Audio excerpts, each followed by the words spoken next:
This is the pre-lecture video for the second half of Chapter 2. We're going to be talking about the periodic trends of some of the groups of elements on the periodic table.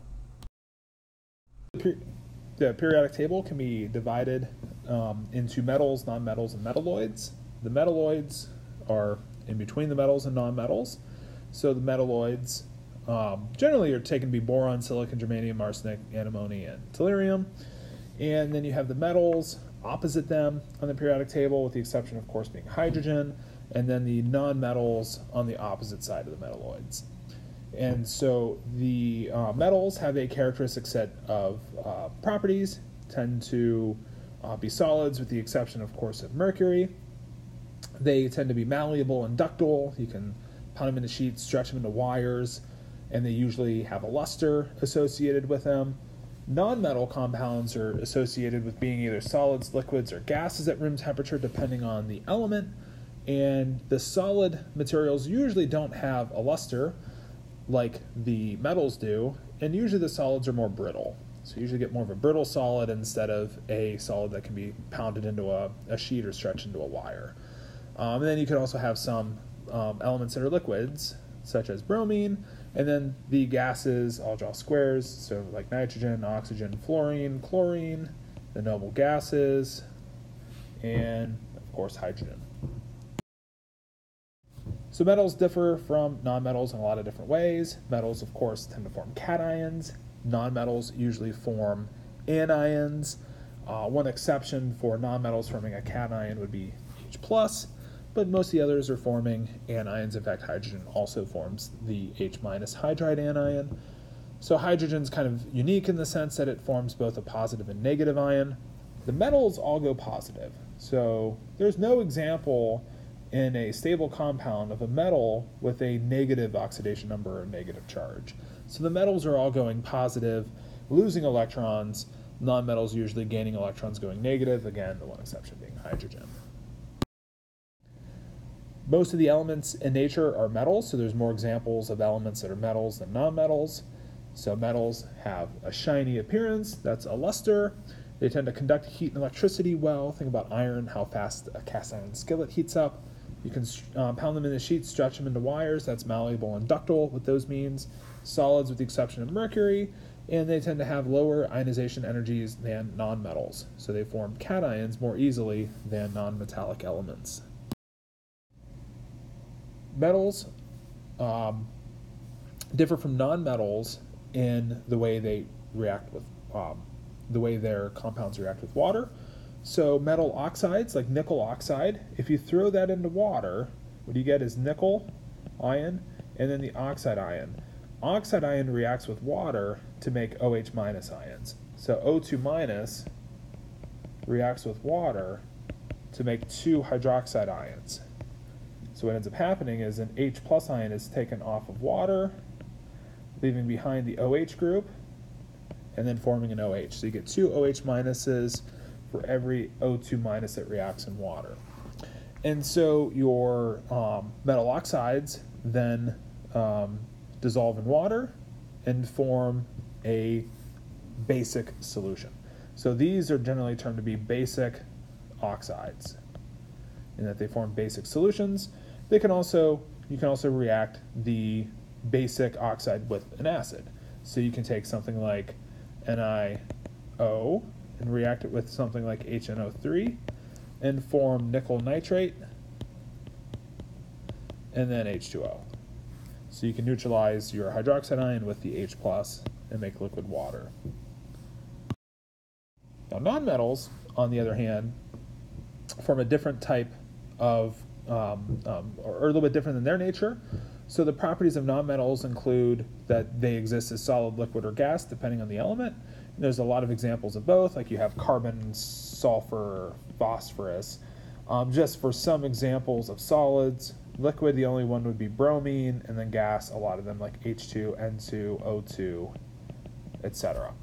So solids tend to be dull, brittle, poor conductors of heat and electricity. So different type of material, like you're not going to stretch a diamond into a wire. You're not going to have graphite serve as a great conductor of electricity.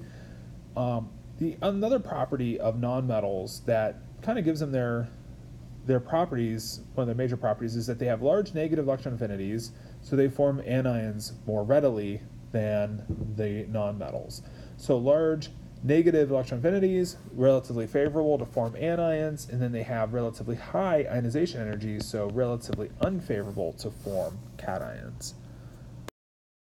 So now nonmetals are substances that contain substances containing only nonmetal elements are molecular compounds. So you look at something like CO2, CH4, C2HO, or excuse me, CH2O.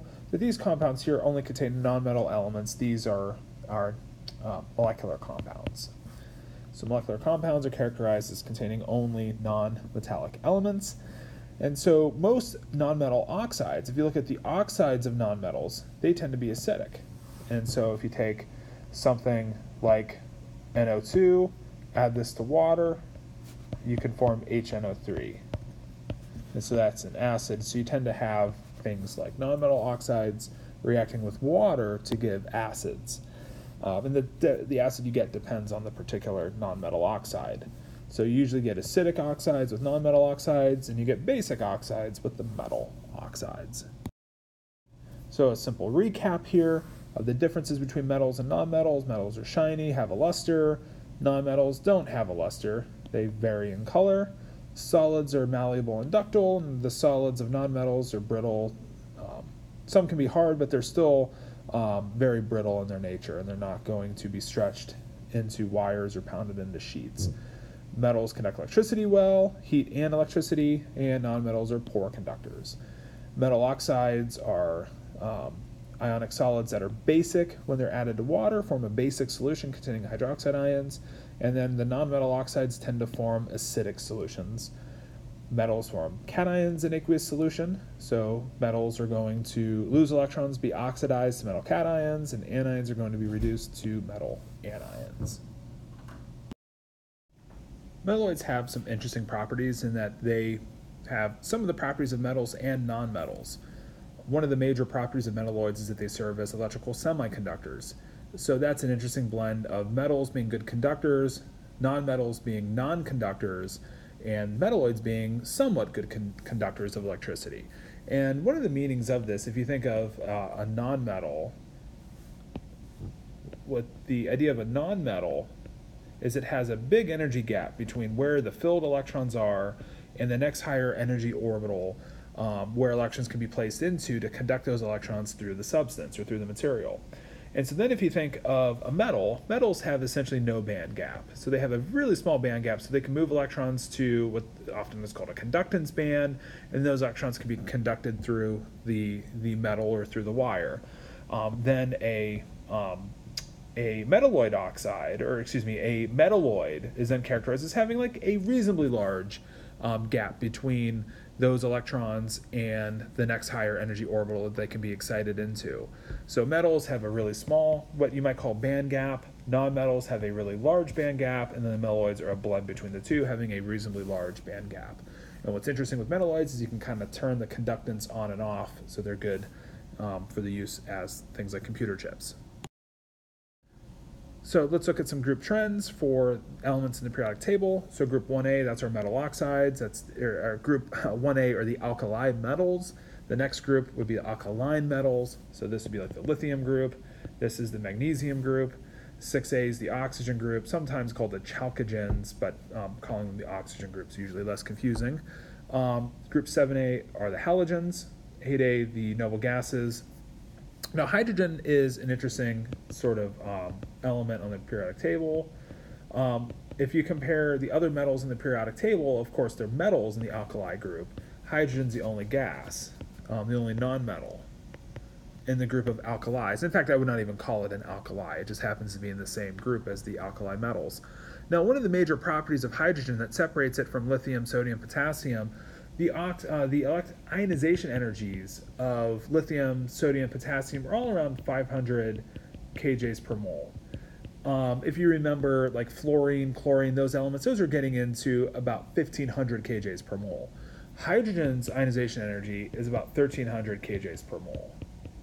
So hydrogen has a much larger ionization energy than the other alkali metals, meaning it's not giving that electron up very easily, it's not sharing it with a neighboring H as likely as lithium. Lithium shares its electrons all with a row of lithium atoms. So you connect lithium through metallic bonding very easily, so you get a collection of atoms in the solid phase much more easily. Hydrogen's keeping a hold of that electron. It's not giving it up as easily as something like lithium to share it with another atom. Now, alkali metals, some of their properties are they're soft metallic solids. You can usually cut through them with a knife. They're usually stored in a mineral oil so that their surfaces don't oxidize. They are often found as compounds in nature. Usually you're not going to find, in fact, I don't think you find any mines that contain sodium metal or potassium metal. You're only going to find the metal cations in nature. The metals still have a luster. They still mostly are this grayish kind of metallic color in their appearance, and they are still conductive. You can actually still pound these in the sheets, stretch them into wires, just probably not going to be your first choice because they fall apart and a little bit more brittle than some other metals like say copper. Some of the properties of alkali metals, they have relatively low densities and actually relatively low melting points. The melting point of lithium is actually the highest, and it drops all the way to cesium. Now this is an interesting trend in a way. Our metals are becoming lower in their melting points as you go to a larger atom, whereas if you think of the trend for F2, Cl2, Br2, I2, you may not know the melting points off the top of your head, but you do know gas at room temperature, gas, liquid, and solid. So that's telling you that the melting point of I2 is higher, the melting point of F2 is lower. So we actually have the opposite trend for the halogens. So if you compare the melting point trend for metals, it's the opposite trend for halogens. And in fact, you may expect this to be true because mercury is a relatively large element in terms of its size, and it's the liquid. So metals are becoming lower in their melting points, whereas the nonmetals are becoming higher in their melting points as they become larger. Now, there are some reasons for that. The major reason here would be the easiness that an atom has of sharing electrons with other atoms is sort of stronger the smaller the atoms are. So if you have a smaller atom, you can sort of pass electrons more easily through neighboring atoms, come up with a stronger structure. This is somewhat similar to why a property in chapter 8 will be the property that we compare in lattice energies. If you look at the attraction between relatively small ions compared to relatively diffuse and larger ions, so if you look at KBr versus LIF are smaller in terms of the ions, you get a stronger attraction. Here you get a weaker attraction because the ions are larger, more separated. The same kind of thing happens that if you have smaller nuclei more closely linked together, that they're going to have a stronger attraction to all the neighboring electrons, hence a higher melting point, and then make those nuclei more diffuse, the electrons further away, less attraction, hence lower melting points. So alkali metals are somewhat notorious in that they react with water very violently. You probably saw these demos in high school. I think they're actually kind of boring. This is why you don't find sodium in nature, because if it existed and it came in contact with water, it would simply react with water to form sodium plus. So sodium is going to react, sodium solid is going to react with liquid water to form sodium cations. Now, if you're going to lose electrons, where do those electrons go? They're going to go into producing H2 gas, and then O2 minus results. Of course, O2 minus reacts with water to form OH minus, so we're going to form sodium hydroxide as our main product. We're going to get two of them, and then we'll form two H2 gases. So sodium solid plus 2H2O forms 2 NaOH, AQ plus H2 gas. Now, the reason why you see flames is the hydrogen gas is actually igniting. This reaction is exothermic, so you get heat given off. The heat given off given to actually igniting that H2. So the flames you see is H2 combusting. So you see some difference in alkali metal chemistry and their reactions with oxygen. Lithium can react with oxygen to make your ordinary lithium oxide.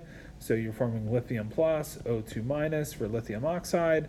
Sodium reacts with oxygen to form sodium peroxide, so sodium solid reacting with O2 gas to form sodium plus 2 overall, minus 2, that's sodium peroxide, Na2O2. And then some other metals can form to form superoxides. Now the only minor confusing thing is you can still get compounds like K2O2 that form under certain circumstances versus K2O. So you can still form potassium oxide and potassium peroxide. You also can form potassium, rubidium, and cesium oxide. So you can get something like CSO2 plus 1, minus 1 overall, that's cesium superoxide. Now the book is going to discuss how only potassium, rubidium, and cesium form superoxides. Sodium can form peroxides. In fact, K, Rb, and cesium can as well. I think it's just easier to make sense that the alkali and alkaline metals can form peroxides and superoxides under certain types of circumstances that we don't get into, but just that those types of compounds can exist with those particular metals. Our textbook, I think, says alkalines don't form peroxides or superoxides, but I'm pretty sure that's wrong, and that those compounds actually can be formed under certain types of experimental conditions. I don't want to get too bogged down in this detail. I just want us to know that these types of compounds exist with a limiting type of metals, like we're not going to form titanium superoxide or peroxide because it's not an alkali or alkaline, back from our naming. So this would just be titanium plus 4 oxide. So the idea here, you're only getting peroxides and superoxides with very specific metals. Our book is limiting them to certain alkali metals. I think the reality is you can get them with alkali and alkaline metals. But nevertheless, the major point here is that you're not getting them with transition metals. So it helps us understand compounds and naming of compounds and linking this back to a topic from chapter 2. You can burn metals, and one of the things that you get is a characteristic color for the metal. This is kind of like why you get a characteristic color for our H2 lamp, or like a helium lamp, or a neon lamp, or an argon lamp, is you have different energy levels associated with these different atoms. And so then when you pass high voltage through these types of gases, like in a lamp, like a helium lamp or a neon lamp, that you pass a high voltage through those lamps, you get a characteristic color that emerges, and that's just a function of what energy levels are possible for those electrons, and those light photons are just given off as those energy levels are returning back to some lower energy state. The exact same thing happens with metals, in that they have a variety of different types of energy levels that their electrons can occupy, and then you get different types of visible light that can be formed as those electrons are falling back down to your lower energy state, giving rise to characteristic flame colors. I don't want us to memorize any of the particular flames that, like lithium turns out to be red, sodium yellow, potassium purple. I'd rather us just understand that you get a characteristic color that emerges for these metals as they're burned, just because they have different types of orbitals and you get different wavelengths of light being given off for those electrons transitioning around those particular atoms. Now, unlike the Bohr model for hydrogen, where we can calculate those energy levels very precisely, we can't calculate those precisely for like lithium, sodium, or potassium. There's no simple Bohr model that we can use to predict the different wavelengths of light you should be getting for lithium. We just know that you get a characteristic color for these metals as they're being burned through something we call a flame test. So these just lead to different electronic transitions, giving rise to their different colors. Now the alkaline metals have some properties, like the melting point trend follows the alkalines, and that it's getting lower from top to bottom. But notice that the melting points are much higher to begin with. So like beryllium has a much higher melting point than lithium did. So we're starting off with a higher melting point. So we're ending up with barium being a relatively high melting point metal, whereas cesium was actually almost a liquid. The melting point of cesium was only about 28 degrees C. The densities here are getting to be a little bit higher, and the ionization energy is higher than the alkali metals, so not as readily going to lose electrons, but still really favorable for losing electrons. One of the interesting things here is that you can add most of these metals to water and nothing happens. So magnesium is really not reactive with regular water as much as, say, sodium or potassium is. Just kind of showing that the effect that the ionization energy has is a little bit harder to strip those electrons off of the alkaline metals. Now, they'll still readily lose those electrons, just not in ordinary water. In fact, most metals you can add to water, and they don't exactly react very quickly or at all with water. But of course, you can react them with acid or other types of materials to have them lose their electrons. Like, of course, you could take calcium, add it to a solution of nitric acid. Then it's going to do that reaction from chapter 4 that we talked about, forming H2 gas, and then forming calcium 2 plus, and then calcium 2 plus pairing up with the nitrate, so forming CaNO3 AQ, calcium going to calcium 2 plus, so oxidizing in the process. So 2HNO3 is forming H2 gas where hydrogen is being reduced in the reaction. So we know this from our relative activities of calcium versus hydrogen from chapter 4. So calcium dissolves in nitric acid, but it's not going to dissolve in ordinary water like sodium did. So we can compare some trends of our nonmetal groups, like oxygen, really low in terms of the melting point, and then it increases to sulfur, and then increases to selenium, increases to tellurium, and you actually get then a drop to polonium. This is because polonium is a metal, and it's following that metal trend that the melting points usually are lower as you go to a larger element, and then nonmetals usually increase in their melting point as you go to a larger atom. So our melting point trend increases until we get to the metal and it drops off. And then the ionization energies are relatively high, much higher than, say, for the alkali or alkaline metals. So we get relatively higher ionization energies, much more favorable electron affinities, so we have atoms that are more likely to form their anions. So oxygen's going to most likely form the 2- ion. Polonium is a metal, so it's going to form, if it forms a cation, it will form an ion with a positive charge. Tellurium is actually a metalloid. I'm not sure there's any property that points to that being a metalloid per se, but it kind of is not exactly characterized as being a metal or a nonmetal. Oxygen's interesting in that it forms two different allotropes. Carbon is similar, so allotropes are just two different forms of the same element. O2 gas, sometimes called dioxygen. I don't know if that's technically, I call O2 gas just oxygen. But O2 gas is the most stable form, so it has a more favorable formation enthalpy. So if you think about 3 O2s forming 2 O3s, ozone's less stable, so the delta H here should be greater than 0. So there should be enthalpy associated with oxygen absorbing energy to form 2 ozone molecules, because ozone is the less stable allotrope of oxygen. Now carbon diamond is the same way, so solid as a diamond is a different allotrope of carbon, where the more stable form is graphite. So likewise here, the delta H here should be greater than 0, showing that carbon graphite is the most stable allotrope of carbon. Just like O2 is the most stable allotrope of oxygen. Now we can compare the halogens. So the halogens are all nonmetals, so these are all nonmetal elements, and the melting points are increasing from top to bottom without any deviation. Densities have a trend. I don't think we actually need to compare densities at all for any kind of periodic trend, but the ionization energy is all relatively high, higher than the chalcogen, or higher than the oxygen group. Sizes are all a little bit smaller, as we would expect. Our periodic trend for size is decreasing from left to right. So halogens are typically, they are nonmetals, not typically, they are nonmetals. They have favorable electron affinities, so they're most likely to exist as anions in nature, and they react readily with metals to form metal hydrides. So you can take just about any metal, say aluminum, react it with Br2, something like a halogen, and form AlBr3, common ion of aluminum, common ion of bromine. So to balance this, put a 3 and a 2 and a 2. So you can have metals react with the halogens to form metal halides. Our noble gases are, of course, all nonmetals. All their boiling points increase as you go to a larger atom.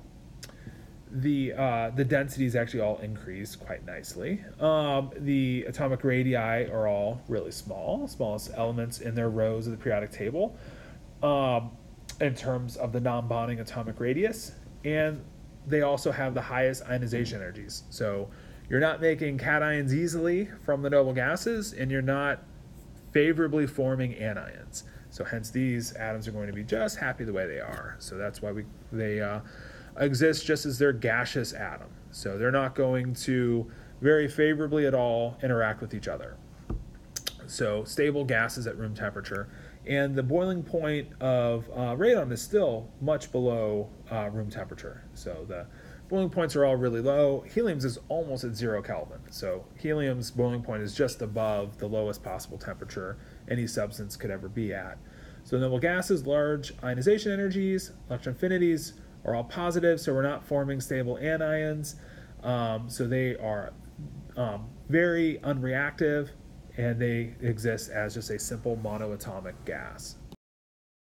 So finally, to wrap up for hydrogen and some of its unique properties, hydrogen's a 1s1. Is that a metallic configuration?